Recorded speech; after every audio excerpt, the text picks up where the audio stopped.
Alex O'Connor is bringing thousands of people to Jesus, and he doesn't even know it. Alex O'Connor has been on a run lately, getting amazing answers from the likes of Jordan Peterson on his views on the bodily resurrection. If I went back in time with a Panasonic video camera and put that camera in front of the tomb of Joseph of Arimathea, would the little LCD screen show a man walk out of that tomb? I would suspect yes. Sitting down with Destiny and making an argument for God. You don't believe in God, do you? No. Whoa. What an absolutely ridiculous question. And attempting to call out Wes Huff, but accidentally setting him up for a home run response that he didn't even have to do. But Wes Huff told Joe Rogan that the scroll is word for word identical with the Masoretic text. It was word for word identical to the Masoretic text. Word for word. Word for word. Which is simply not true. But would you believe me if I told you that there are Alpha Pro edits of Alex O'Connor making a rock solid argument for the resurrection? He's out here doing the work of Christian apologist and doesn't even know it. He's making all of our jobs easier. But before we get into that, guys, my name is Ruslan. This channel exists to encourage, empower, and inspire you to live a life that blesses God. Oftentimes, that means making the case on why the God of the Bible is the true and one and only God, and that's what we're going to be doing in this video. So if you're new here, if you're not new here, do me a favor, hit that subscribe button. There's a huge percentage of people, unfortunately, that watch this channel are not subscribed. And I don't want you guys to miss our upcoming in-person 3-day summit, but more on that later. Let's jump into this video. All right, so the other day I was minding my business, doing what I do, got a couple DMs with this video. And I couldn't believe it. Instagram channel called Alpha Motivation. And it says, Cosmic Skeptic, which is Alex O'Connor, on the resurrection of Christ. Now, this is from a clip with Chris Williamson, and they added a little bit of emo boy, Montel Fish style music underneath it. And it just works. Like, I could just send this to people and it'll do all the heavy lifting for me as a Christian that is trying to share why the resurrection of Jesus is historical. So we're going to look at this, and we're going to go back and look at what Alex O'Connor actually said in context to give him his just due, and some of the other discrepancies around these arguments. Explain the fact that this man gets crucified by the Romans, and then people claim to see him after he died, and were willing to be put to death for that belief. Now, okay, maybe he didn't die. Unlikely, as they say, the Romans knew how to kill people. And supposedly, you know, they check. I said this to a skeptic creator acquaintance of mine, and he said one of his worst nightmares is to have someone clip him up and throw oceans underneath it. This is the video that comes out. That's so good. It's an atheist making a case for the resurrection. Go ahead. So likelihood is that he was actually crucified. And then a few days later, people are claiming to see him. Maybe they're lying, but then you don't tend to go to death for something you know to be a lie. You're willing to be put to death for things that you think are true that are false. Pause it. But that might really be Montel Fish underneath it. It might be. Yeah. So So this is the tip. This is a basic apologetic for the resurrection of Jesus. Now, what's important is this is Chris Williamson asking him, hey, the other night we were at dinner and you made a case for the historical resurrection. Right? So that's what prompted this question. And again, we're going to look at this in context in a moment, but this is great so far. And I'm excited to bring you guys our very first 3-day conference called the Bless God Summit, happening March 27th, 28th, 29th in Southern California. And at this conference, we'll have your very own Preston Perry. Me as an evangelist, I've made it up in my mind that I'm not going to leave people with an excuse not to serve Jesus. Dr. Sean McDowell. If there's one thing Christians should care about, it's truth. Our vision with this conference is to equip, empower, and inspire people to do the work of the ministry that God has for them in this time. And at this conference, we'll have your very own Alan Parr and his wife, Jim Parr. The number one reason, people want to get divorced because they want to find someone else who can make them happy. Now, what they don't realize, they're chasing the wind. John McCrae from What Do You Mean? What you may be shocked, or you may not be shocked to know, is that the majority of Christians in America, they don't know how to articulate the message of the gospel to non-believers. Lila Rose. Love and marriage go together, that sex and marriage go together, that sex can bring life into the world. And that's an amazing thing. That's not a bad thing. Trizzle Fitness. Most people fail at dieting because they're just trying to lose weight too fast. What are you in such a rush for? But where a lot of people get stuck is figuring out what it looks like to walk in that. And so these 3 pillars of our conference will be covering everything from apologetics to family in the home and the marketplace, and how you can lean into those 3 pillars to discover your calling on this side of eternity. Very rarely are people willing to die for beliefs that they don't actually believe themselves. Yes. That doesn't really happen. So they probably weren't lying. So the argument is that all the apostles would have had to know that Jesus didn't really rise, and it would have gained them nothing. It would have costed them everything, including their lives. People sometimes die for a lie, but people don't die for something that they know is a lie. Yes. That doesn't make any sense. Yep. Right. I just can't get over the color grade with the emotional music. It's great. It's great. so Shout out to good. Alpha Motivation for putting this together. One time for so them. good. Go ahead. As maybe they were mistaken. Imagine spending every single day with this person, living with this person, eating with this person. And then you've only seen them a few days ago. And somehow, imagine somebody managed to convince you that they were me. Even if I had a twin brother, they probably wouldn't be able to convince you that it was me. Or maybe they were hallucinating. Yeah, that was a argument that some, I think, our early theories was that Jesus really had a twin and he didn't really die. Wow. Yeah. The next thing he says is maybe they were hallucinating. So that's the next argument. Yep. Okay. Now, by the way, he has a position on this. That's not the resurrection. We're going to come back to that at the end of the video. So make sure you guys watch that to the very end. Okay. In groups.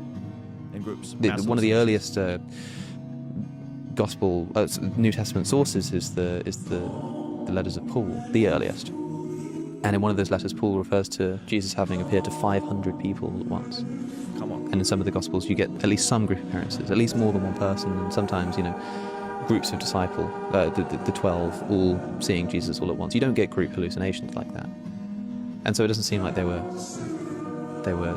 mistaken either. And so if they're not mistaken, they're not making it up. What explains the fact that these people claimed to see him after he had died? That's what I commented. Alex O'Connor making the work of apologist easier. But these people that have no clue who this is are like, Christ he's absolutely real. He changed my life. Praise Jesus. Christ is risen King. His hands inside had the scars still once, and he resurrected. Christ is risen. Christ is King.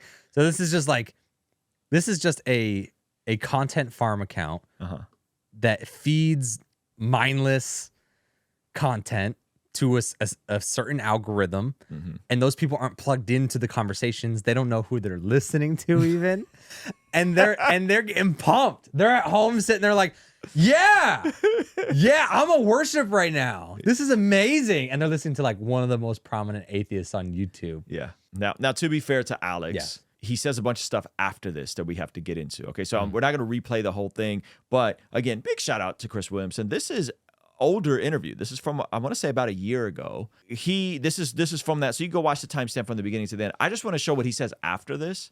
Yeah. Right? Because I think it's important. Now remember, if we look at the likes of Bart Ehrman, Bart Ehrman will essentially acknowledge many of these points, that Jesus was a real person, that Jesus had a real following, that Jesus made real prophecies, that Jesus's disciples, that he really was killed, crucified, he was dead, and that the disciples were convinced that he was alive.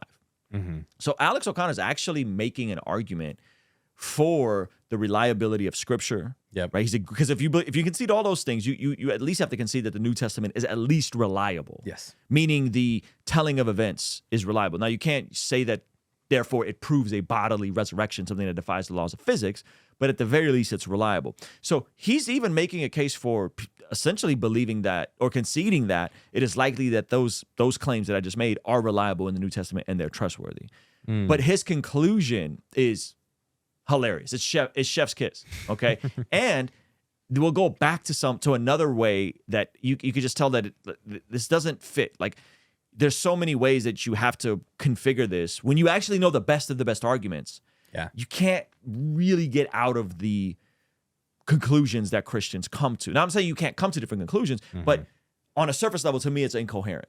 Yeah. At the very least. And again, and I think Alex is doing a great job of steel-manning Christians. So props to him for that, right? Yep. And I've given him a lot of credit here. He's not a big fan of ours, but I like you, Alex. Tap in, man. Of course, what a lot of people neglect to consider is that when we're talking about a text as a historical document, contradictions shouldn't make us think that it's like less accurate, but more accurate. If historical sources contradict each other, that's evidence of their accuracy rather than evidence of the opposite. Because if this is a mythical story that somebody's making up, you would expect the details to concur. That is, if you're questioning two suspects in some kind of murder trial or something, and their stories match up perfectly, like to the T, the timings, everything, it arouses suspicion. It seems like somebody's inventing something. Someone's coming up with a story here and trying to perfect it. Now, people have this idea that a bunch of people got together and tried to fool the world into this sort of mythical story of this man rising from the dead. Do you think they would have made the mistake of just including these blatant contradictions? I don't know. In other words, I think if somebody was making it up, they probably would have taken more care. So he's talking about the minor discrepancies in some of the narratives, some of the timelines. Yep. That all the gospel accounts don't perfectly align. Now, I wouldn't say that there's contradictions in the New Testament. Again, we'll probably react to Bart Ehrman's debate with Jimmy Akin to go over this more deeper. But what he's basically saying is, even with all these kind of discrepancies, if someone's trying to fool the world, you wouldn't do it in this way. Which again is another argument for why the scriptures are generally true about these accounts. They're reliable. They're trustworthy. Hello. We do see contradictions on the minor points. Right. We don't really see much disagreement about the major points. So, okay, so I mean, that's all I want to show. I just want to show that he highlights that these Yeah. aren't major disagreements, right? Same thing with my conversation with Dan McClellan. Like, oh, there's more variance than there are words in this passage. It's like, but did they change anything? Oh, well, no, they actually don't change anything. I want to get into what his theory of the resurrection is and how he would frame it. It is a fascinating mystery. Like, something very strange happened on Easter morning. Because how do we explain the fact that this man gets crucified by the Romans and then people claim to see him after he died? And we're willing to be put to death for that belief. So he said, it is a fascinating mystery. Something happened on Easter morning. And then he retells basically what we saw in that video. So here he then concludes that the Christian apologists conclude that he really did rise from the dead. Now he also gives some other stuff. Again, I don't want to misrepresent him, but he also talks about how, hey, Mark, the earliest gospel, doesn't have a resurrection account. Some would argue that because the telling of the resurrection was already prevalent. His thing would be, hey, the last 11 verses in Mark, it doesn't have a resurrection account in the original manuscripts. Well, Mark was written around 70. 1 Corinthians is written around 53. And in 1 Corinthians 15, that's when Paul says he appeared to over 500. 1 Corinthians is written before. And many would say that first creed from 1 Corinthians 15 actually goes back to within years of the resurrection. So Mark perhaps left that out because he left it as and we all know what happened. That's a theory. Now, to me, that doesn't really make a difference because the other Gospels have a resurrection account. Yep. And 1 Corinthians has a resurrection account, which is one of the earliest books from this period. So let's go back and let's let Alex actually explain what his view of this is. The Christian apologists will say that the only real plausible explanation is that he really did rise from the dead. Now, it's an interesting argument and it's quite powerful. However, my response has always been that this sort of process of elimination is very clever and that's how it's usually run. But it can go the other way. I mean, imagine I were trying to prove that there was such thing as a group hallucination. I know it's extraordinary, but there was a group hallucination. And I tried to prove it by saying, well, what are the other explanations? Or maybe they lied. Well, they wouldn't do that because they wouldn't go to death. Or maybe a man rose from the dead, but come on, that doesn't happen. That breaks all the laws of physics. So the only remaining option is this. Kind of depends where you start. But it is weird. Something very strange seems to have happened on that morning. His argument is that a mass hallucination event is more plausible than a resurrection event. Or at the very least, equally crazy. Yeah. But he will side with that because it's less crazy than the resurrection. Jesus being God. Yes, Jesus being God, resurrection. Now, the issue to me with that is I'm going to go with the guy that predicted all this was going to happen. Yeah. That had a following, that allegedly did miracles, Allegedly. and that you agree that the New Testament accounts are more or less reliable. Hello. As does Bart Ehrman. Yeah. And so you can't prove the miracles, but goodness, there was talk of these miracles he was doing. There was talk of these predictions about his death that he made. Yeah. He predicts his death the way it's going to happen. Then it happens. And he predicts his resurrection. And then that happens. I think it's reasonable to conclude that the resurrection is true and makes more sense in light of that than a mass hallucination event. And the only way you would say the mass hallucination event makes more sense is if you're coming at this from a strictly materialistic worldview, meaning there's nothing beyond this realm. There's only the physical matter that we all experience. Yes. So you would have to come to that if you were to eliminate miracles from being a possibility. Now, Alex, earlier in this conversation, which is what I want to deal with, gets into the fine-tuning of the universe and says he's not impressed by it. and his conclusions for the fine-tuning of the universe are hilarious. I think this is probably the weakest view that he has. What do you make of the fine-tune universe idea? A lot of people describe it as the most powerful argument for God's existence. Christopher Hitchens in the back of a car once said that was really what gave him pause. Richard Dawkins also said this. So Richard Dawkins, in this video from Premiere Unbelievable, in a conversation with Francis Collins, says fine-tuning is a good argument for God. Okay. So Richard Dawkins and Christopher Hitchens, according to Alex O'Connor, and Richard Dawkins have both said fine-tuning is a good argument for God. They just don't want to backdoor all the resurrection and Jesus talk. Okay. Now listen to Alex O'Connor and how he rationalizes that fine-tuning didn't happen. It does seem quite extraordinary that had any of the constants of the universe, the force of gravity, for example, if it was stronger or weaker by the most unimaginably small amount, then it would either be strong enough that the universe would collapse in on itself, or it would be so weak that atoms couldn't even form, or at least objects couldn't form, and everything just gets blown apart at the Big Bang. 3 explanations for this. It's chance, it's necessity, or it's design. And chance seems like a ludicrous suggestion. I mean, Chance seems like a ludicrous suggestion. We agree. This doesn't work for the fine-tuning argument, I think. So the so-called anthropic principle, the universe seems designed for human life. It seems odd. Like people might point to, for example, the Earth's perfect distance from the sun in the so-called Goldilocks zone. Had it been a little bit further out or a little bit closer, humans couldn't exist. And the easy answer to that is to say, well, yeah, but if you didn't exist, then you wouldn't be there to observe that it didn't exist, right? And so What? I get what he's saying. If it didn't exist, you wouldn't be there to exist. Yes, that's the point. Yeah, but he's saying another version of humans could theoretically exist. There could just be another species that's wow, we're so fine-tuned. I think this is saying that the universe couldn't exist, not that Earth couldn't exist. Say, given the size of the universe, life might develop somewhere, possibly multiple places, and the places where it's going to be observed coming about is where it comes about. So it's no surprise.